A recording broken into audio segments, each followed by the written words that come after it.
Первая декада мая насыщена праздничными и общественно-политическими событиями. 1 мая страна отметит День весны и труда, 5-го Пасху у православных. 7 мая планируется инаугурация президента России Владимира Путина. 9 мая 79-й годовщина победы в Великой Отечественной войне.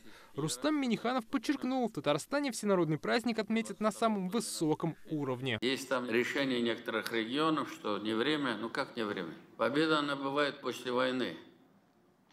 Если мы праздник не будем проводить, значит мы не совсем победили. Мы не согласны с этим.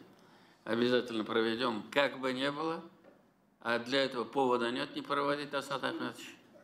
Да, ваша идея провести на высоком уровне полностью нами поддерживается.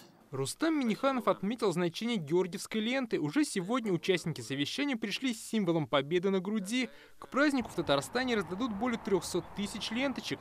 До 22 июня проходит благотворительная акция «Красная гвоздика» в помощь ветеранам. И, конечно, на повестке безопасность в празднике. В связи с проведением большого количества массовых мероприятий и увеличением потока гостей в нашу республику, поручаю обеспечить подготовку к проведению мероприятий на самом высоком организационном уровне. Принять исчерпывающие меры по обеспечению комплексной безопасности территории праздничные дни.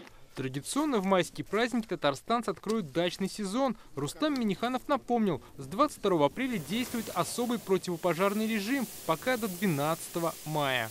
Если погода будет такая же, то есть сухая, мы будем вынуждены еще раз рассмотреть. Но с 22 по 12 решение принято.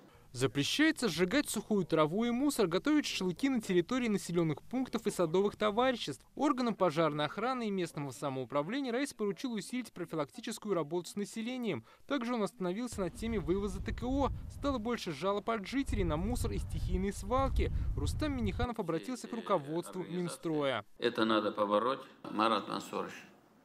Это ваша работа. Значит, вот все эти организации, этих операторов пригласить, всем задачи поставить.